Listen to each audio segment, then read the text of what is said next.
नमस्कार मंडळी, तू हे रे माझा मित्वाचा आजचा म्हणजेच 11 जानेवारीचा फ्रेश असा रिव्ह्यू तुम्ही माझ्या आवाजामध्ये ऐकत आहात.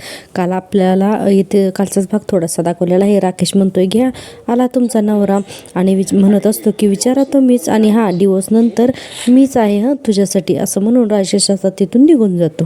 आता आपण बघतोय राजेश गेल्यानंतर अर्णवची गाडी तिथे येते. आता ईश्वरी मध्येच उभारलेली असते, त्यामुळे अर्णवला काही गाडी पार्क करता येत नाही. अर्णव डायरेक्ट गाडीतून उतरतो आणि आतमध्ये चाललेला असतो. इतक्यात ईश्वरी त्याला अडवते आणि म्हणते सराव किती उशीर, तुम्ही कुठे गेला होतात, कधी येणार आहात, मला काही माहिती नाही, घरच्यांनी मला विचारलं तर मुश्किल होऊन जातो ना सर खूप सगळं. आता अर्णव म्हणतो मुश्किल होतंय ना तुला सगळं, ठीक आहे मग आता ना मी काय अर्णव म्हणतो ठीक आहे मग तुला मुश्किल होते ना मग तर तुला मी याच्यातून फ्री करून टाकतो मग असं म्हणतो. आता ईश्वरीला वाटतं की हे खरंच आता अर्णव डिवोर्स देतो का काय. अर्णव बघतो तिला म्हणतो आणि त्याच्या हातात फाईल असते. तिला वाटते की तो फाईलच तिला दाखवतोय आणि अर्णव तिथून निघून जातो, डायरेक्ट त्याच्या रूममध्ये जातो. आता ईश्वरी घाबरते की नक्की हे डिवोर्स पेपरच असणार आहेत. तिला आठवायला लागतं की राजेश म्हणाला असतो की तू बरी तुझ्याशी भांडून गेल्यानंतर थेट वकिलांकडे गेलाय, तो तुला स्वतःहूनच सांगेन कारण डिवोर्स पेपरवरती सह्या लागतील ना तुझ्या, त्यामुळे तो तर तुला सांगणारच. हे सगळं ईश्वरीला आठवायला लागतं. आता ईश्वरीसुद्धा जोरात पळत जाते अर्णवच्या पाठीमागे रूममध्ये. आता अर्णव इकडे रूममध्ये येतो आणि त्याचा कोट काढत असतो.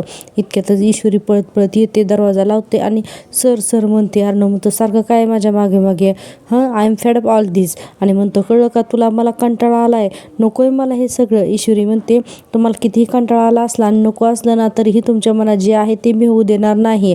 आता अर्णव म्हणतो हे तू ठरवू शकत नाही, सगळीकडून मी माझी कोंडी करून घेऊ शकत नाही, कळलं का तुला, मला जे हवंय मी तेच करणार. ईश्वरी म्हणते सर तुम्हाला जे हवंय ते तुम्ही करा, तुमच्याप्रमाणे वागा, पण माझ्याबद्दल आणि माझ्या आईबद्दल जो गैरसमज केलायत ना तुम्ही तर तो काढून टाका. अर्णव म्हणतो प्रूफ आणायला सांगितलं होतं ना तुम्हाला, तुला आणि तुझ्या आईला प्रूफ आणायला सांगितलं होतं ना मी, मग कुठे प्रूफ. आता ईश्वरी म्हणते हो पण मग म्हणून तुम्ही काय असं टोकाचं वागाल का. अर्णव म्हणतो मी टोकाचं वागतोय, चूक तुमची आणि तुम्हाला ब्लेम करतेस, दिस इज गेटिंग इम्पॉसिबल. आता ईश्वरी म्हणते अहो काही झालं तर असा विचार कसा करू शकता तुम्ही. आता ईश्वरी डिवोर्सबद्दल बोलत असते आणि अर्णवला वाटत असतं की त्याच्या रागाबद्दल बोलते. अर्णव म्हणतो मी काय करायचं ते तू नाही मला सांगू शकत. ईश्वरी म्हणते ठीक आहे सर, तुम्ही जे सांगाल ते मी वागते, तुम्ही सांगाल तसं वागते, प्लीज हा डिवोर्सचा विचार मनातून काढून टाका. असं माझ्यावरचं आणि माझ्या आईवरच्या रागापायी तुम्ही जर का असं लग्न मोडलं तर अख्ख्या घरावरती याचा काय असर होईल सर. अहो सर, आजी, अंजली, आई, बाबा या सगळ्यांना किती मोठा धक्का बसेल याचा विचार का करत नाही आहे सर तुम्ही. अहो 2 कुटुंबाचा प्रश्न आहे सर. आणि ती फाईल हातात घेते आणि म्हणते हे असले डिवोर्स पेपर घेऊन आलात ना तुम्ही, याचा अर्थ कळतोय का तुम्हाला. एका कागदावरती सही करून अर्णव जोरात ओरडतो शटाप म्हणून किती बडबड करते ती, असं अर्णवला म्हणायचं असतं. आता अर्णव म्हणतो की तुझ्या लक्षात येत नाही आहे का मी तुला काय सांगितलं होतं ते. लक्षात येत नाही आहे का तुला, आपलं हे लग्न जे आहे ना तर हीच तुझ्यासाठी सगळ्यात मोठी शिक्षा असणार आहे. आता असं अर्णव म्हणल्यानंतर ईश्वरीला काहीच कळत नाही. अर्णव पुढे म्हणतो आणि डिवोर्सचं नाव तू मुद्दामून काढतेस का, तुला काय वाटलं की तू डिवोर्स करशील आणि मी तुला डिवोर्स देऊन मोकळा करेन का. असं अजिबात नाही होणार मी सिंदूर, असं अजिबात मी होऊ देणार नाही. या लवलेस मॅरेजमध्ये राहूनच तुला शिक्षा भोगावीच लागेल, कळलं का तुला. आता कुठे ईश्वरीच्या लक्षात येतं की अर्णव डिवोर्स देत नाही म्हणून. आता अर्णव तिच्या हातातली फाईल जोरात खेचून घेतो आणि तिचा हात एका हाताने घट्ट पकडतो. आता ईश्वरीच्या हातात बांगड्या असतात. अर्णव म्हणतो की डिवोर्स पेपर नाही आहेत, माझं कॉन्ट्रॅक्ट आहे, म्हणून तिचा हात इतक्या जोरात दाबतो की तिच्या हातातली बांगडी फुटते. अर्णव म्हणत असतो की डिवोर्स घेणं इतकं सोपं आहे का, आणि त्यापेक्षाही जास्त आपलं लग्न आणि हे नातं किती अनबिरेबल होईल हे तुला ना आता कळेलच लवकर, असं म्हणतो. आणि इतक्यात ईश्वरीच्या हातातली बांगडी फुटते आणि तिच्या हातातून रक्त यायला लागतं. अर्णव तिथून निघून जातो, अर्णवला माहिती नसते. आता ईश्वरी बघते तिच्या हाताला खूप दुखतोय कारण हातातून बांगडी फुटून रक्त आलेलं असतं. आता आपण बघतोय दुसरा सीन. आता आपण दुसऱ्या सीनमध्ये बघतोय रात्र झालेली असते. अर्णव झोपलेला असतो बेडवरती आणि ईश्वरीला जी जागा नेमून दिली ती गणूबाप्पा शेजारच्या सोफ्यावरती ईश्वरी झोपलेली असते. आता एसीचं टेम्परेचर इतकं हाय केलेलं असतं की ईश्वरी थंडीने कुडकुडत असते आणि तिच्या तोंडातून आवाज येत असतो. आता अर्णव इकडे झोपलेला असतो तर अर्णवला अचानक जाग येते आणि अर्णव उठून बघतो तर ईश्वरी इकडे काकडत असते थंडीने, तिला खूप थंडी वाजत असते. त्यावेळेस अर्णवच्या लक्षात येतं की एसीचं टेम्परेचर आपण खूप वाढवलेलं आहे म्हणून. आता अर्णव उठतो बेडवरून आणि इकडे येतो, समोर येतो आणि बघतो तर ईश्वरीच्या तोंडातून तसा आवाज येत असतो. म्हणून अर्णव डायरेक्ट एसीकडे बघतो. त्याच्या लक्षात येतं की अरे ह्या एसीची हवा इतकी थंड आहे त्यामुळे ईश्वरीला थंडी वाजते आणि ईश्वरीने पांघरून सुद्धा घेतलेलं नसतं. आता अर्णव लगेचच एसीचा रिमोट घेतो आणि एसीचं टेम्परेचर बंद करून टाकतो आणि पुन्हा एकदा ईश्वरीकडे बघतो. ती पुन्हा तशीच काकडत असते. आता अर्णव डायरेक्ट बेडमधलं एक पांघरून घेतो आणि तिच्या अंगावर जोरात फेकून देतो. आता इतक्या जोरात फेकतो की ही गाढ झोपलेली ईश्वरी एकदम दचकून उठते, म्हणजे तिचे डोळेच उघडले जातात. आता आपण बघतोय अर्णव तिच्या अंगावरती जोरात ब्लँकेट फेकतो आणि तो त्याच्या जागेवर जाऊन बसतो. आता अर्णव जाऊन झोपलाय याची खात्री झाल्यानंतर ईश्वरी उठून बसते आणि म्हणते, सरांनी माझ्या अंगावरती ब्लँकेट टाकलं म्हणजे, आणि पुढे म्हणते की सर नक्की मी काय करू म्हणजे तुमचा गुस्सा परत येईल, कसा परत मिळवू मी तुमचा विश्वास, असं ईश्वरी म्हणत असते. आणि म्हणते माझं प्रेम आहे सर तुमच्यावर, असं ईश्वरी म्हणत असते. आणि पुढे म्हणते की तुमच्या खुशीचं कारण व्हायचं आहे मला, तुमच्या दुःखाचं नाही आणि तुमच्या रागाचं सुद्धा नाही, असं ईश्वरी म्हणत असते. आणि आता आपल्याला दाखवले अर्णव तर इकडे झोपी जातो. आता ईश्वरी ते ब्लँकेट पूर्ण उघडते, अंगावरती पांघरून घेते आणि झोपी जाते. आता आपण बघतोय सकाळ झालेली असते. आता अर्णव ऑफिसला निघण्यासाठी म्हणून तयार होऊन खाली आलेला असतो. आता अर्णव काहीही न बघता डायरेक्ट येतो आणि डायनिंग टेबलवर बसलेला असतो आणि म्हणत असतो, अनिताताई मला खूप लेट होतोय, माझा ब्रेकफास्ट घेऊन या अनिताताई, असं 2-3दा हाक मारत असतो. आता असं हाक मारत असताना अर्णवला डायरेक्ट डायनिंग टेबलवरती गरमागरम टम्म फुगलेल्या पुऱ्या आणि भाजी दिसतात. अर्णव म्हणतो, हे काय, हे ऑइली पुऱ्या, अनिताताई माझा ब्रेकफास्ट कुठे आहे, असं अर्णव जोरजोरात हाक मारत असतो. इतक्यातच आपण बघतोय की ईश्वरी तिथे येते. आता ईश्वरी अर्णवचं जे काही डाएटचं आहे तर ते ब्लॅक कॉफी आणि डाळ हे असं काहीतरी घेऊन येते त्याच्या डाएटचं. आता अर्णव बघतो ते कुणी आणले, ईश्वरीने आणलेले आहे. ते बघितल्यानंतर अर्णवला आता इतका राग आलेला असतो की तिने आणलेले पदार्थ त्याला खायचे नसतात. अर्णव रागारागात पुरीचं ताट स्वतःजवळ ओढून घेतो, पण पुरी इतकी गरम असते की त्याला ती पुरी फोडताच येत नाही, कारण त्याच्यामध्ये गरमागरम वाफ असते, त्यामुळे अर्णवला पुरीच खाता येत नाही.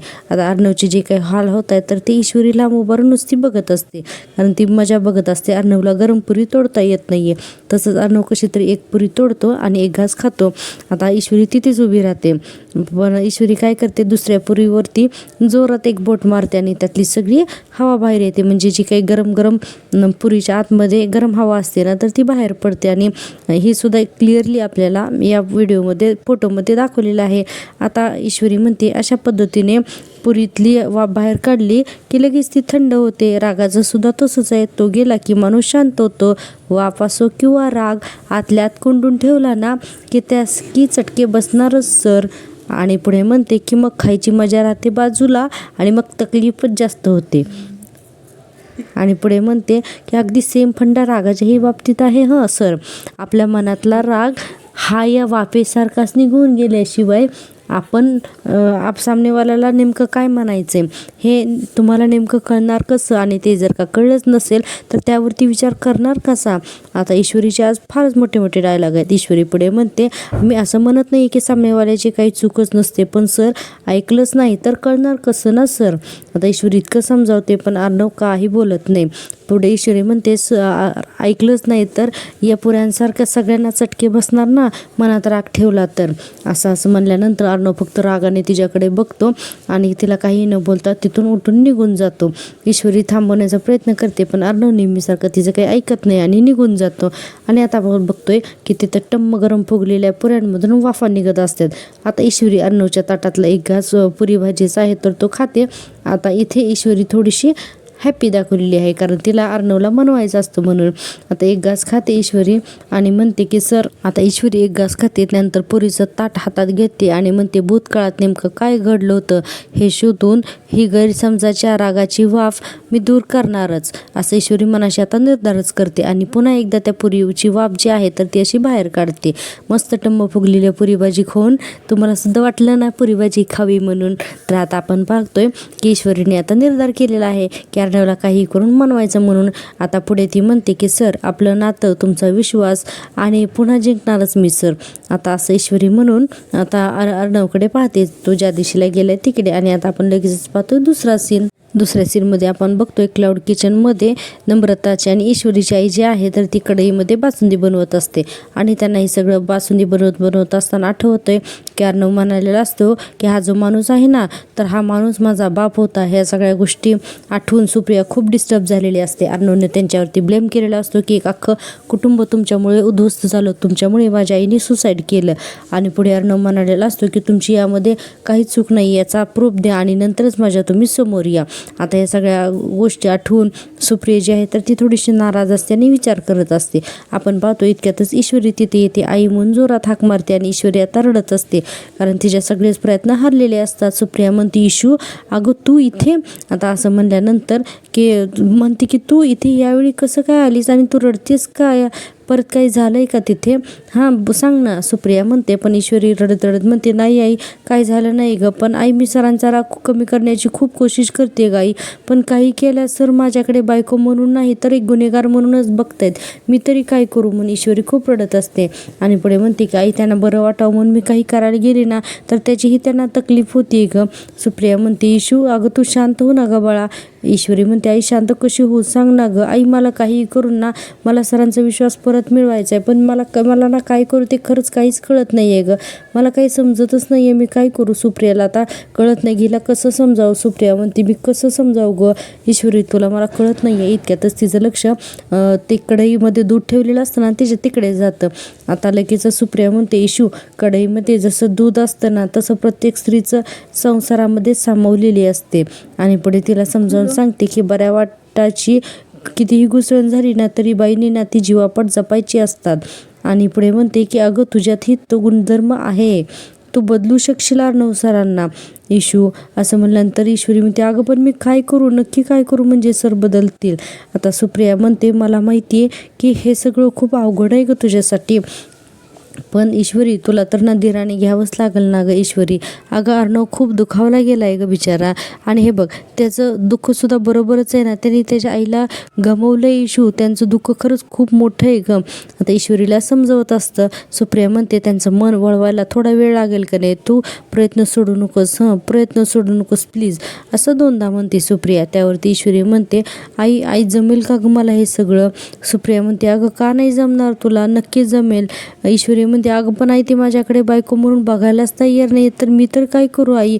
सुप्रिया म्हणते, तू शांत बस बरं, अगदी ये बरं इकडे ये. असं म्हणून सुप्रिया आता ईश्वरीला एका खुर्चीवरती बसवते आणि पुन्हा तिला समजावायला लागते आणि म्हणते की इशू हे बघ बाळा, एक गोष्ट लक्षात ठेव की ज्याच्या मनामध्ये चोर असतो ना की त्याला भीती असते.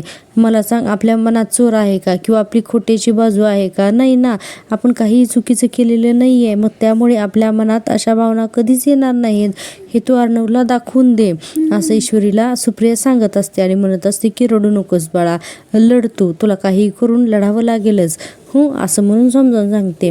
आणि पुढे म्हणते की अर्णव तुला शब्दाने दुखवेल पण तू तुझ्या कृतीतून त्याला आनंद देण्याचा प्रयत्न कर. आणि म्हणते की त्याला आपलंसं कर, तू त्याला अजिबात सोडू नकोस, ते कितीही निगेटिव्ह झाले ना तरी तू पॉझिटिव्ह राहते ही कायम. आता अशा खूप गोष्टी सुप्रिया ईश्वरीला सांगत असते आणि पुढे म्हणते की अर्णवला जर का राग आला ना तर तू शांत कर, ही प्रेमाची लढाई आहे आणि ही लढाई आहे ना तर ही रागाने नाही तर ही प्रेमानेच तुला जिंकावी लागेल, असं आता खूप छान सुप्रियाने आज ईश्वरीला समजावून सांगितलेलं आहे.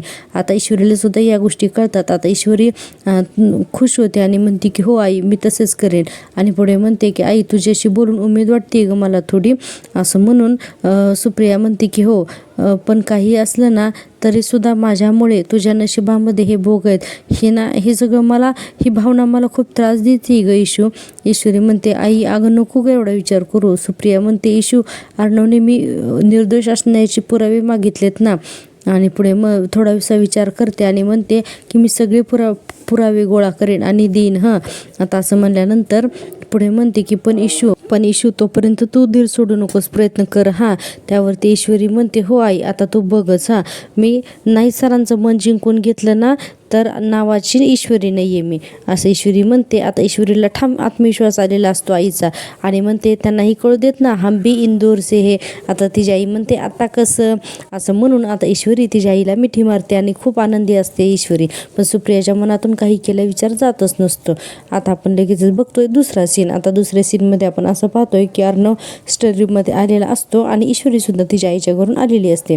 आता अर्णव स्टडीमध्ये येऊन चिडचिड करत असतो आणि म्हणत असतो की अर्णव शिंदे मी तुम्हाला किती वेळा सांगितलंय, किती जुना असला तरी सुद्धा त्या क्लायंटला ना तुम्ही काढून टाका आणि हे सगळं लवकरात लवकर सॉल्व करा. आता ईश्वरी ऐकते की अर्णव चिडलेला असतोय म्हणून आता ईश्वरी मनाशीच बोलते बराच वेळ. आता इथे उभारल्यानंतर ईश्वरीला आठवत असतं आपलं हे लग्न हीच तुझ्यासाठी शिक्षा आहे आणि तू डिवोर्सचं नाव काढती. तू कितीही डिवोर्स मागितलास ना तरी मी तुला डिवोर्स देणार नाही. या मॅरेज लाईफमध्ये या लवलेस लाईफमध्येच तुला आता आयुष्य काढावं लागलं असं न म्हणलेलं सगळं ईश्वरीला आठवतं. आणि ईश्वरी म्हणते सर तुमचं कितीही राग माझ्यावरती असू दे, कितीही आरडाओरडा करा, मला वाटेल ते बोला, पण एक गोष्ट नक्कीच लक्षात ठेवा सर, ती गोष्ट ना अजिबातच बदलणार नाही. आणि पुढे ईश्वरी हे सगळं शांतपणे बसून बोलत असते आणि हातात तिचं मंगळसूत्र घेते आणि म्हणते माझ्या गळ्यात असलेलं मंगळसूत्र हे तुमच्या नावाचं मंगळसूत्र आहे सर, असं ईश्वरी म्हणत असते. आणि पुढे म्हणते की तुम्ही स्वतः घातले ते माझ्या गळ्यामध्ये. आणि आता ईश्वरीने तर निर्धार केलेला असतो की काही करून अर्णवचं मन वळवायचं आणि म्हणते की मी ही पाहतेच आता, माझं म्हणणं ऐकून त्यावर विश्वास ठेवायला तुम्हाला मी भाग पाडतेच का नाही. ही ईश्वरी अर्णव राजे शिर्के हिचं ठाम मत आहे असं ईश्वरी म्हणत असते. आणि पुढे म्हणते की हम इंदौर से है सर, इतने आसानी से हार नहीं मानेंगे, असं ईश्वरी म्हणते. आणि आता आपण लगेचच पाहतो ईश्वरी बघते की अर्णव कुठे येते आणि आता अर्णवकडे ईश्वरी जाते. अर्णव स्टडीमध्ये बसून नेहमीप्रमाणे चिडचिड करत असतो. आता ईश्वरी स्टडीमध्ये जाते आणि सर म्हणून त्याला हाक मारते. आता अशी हाक मारल्यानंतर तर अर्णव म्हणतो बिझी मी, मला नाही बोलायचं. अर्णव असा वैतागलेला असतो अगोदरच त्याच्या कामामुळे आणि त्याला बोलायचं नसते. तर पुढे ईश्वरी ऐकते तिचं बोलणं आणि लगेचच म्हणते नाही, ईश्वरी लगेच त्याचा लॅपटॉपच बंद करते. अर्णव खूप चिडतो. अर्णव डायरेक्ट उठून उभा राहतो म्हणतो तुझी हिंमत कशी झाली, मी काम करतोय तुला हे कळत नाही आहे का. ईश्वरी म्हणते नाही मला कळतंय, पण 1 मिनिट बायकोशी बोला तर काही लाखोंचं नुकसान होणार नाही आहे तुमच्या बिझनेसचं, असं म्हणल्यानंतर अर्णव तुझ्याकडे बघतच राहतो. ईश्वरी म्हणते अहो असं बघताय काय, बायको आहे ना मी तुमची, कोण आहे, वाईफ, बीवी आणि बायको, कळलं का. पुढे ईश्वरी म्हणते माझा हक्क आहे तुमच्यावर आणि तुमच्या वेळेवरती, कळलं. आता जेवणाच्या वेळेला तुम्ही असं काम करत बसलाय, मला हे अजिबात चालणार नाही, कळलं, चला.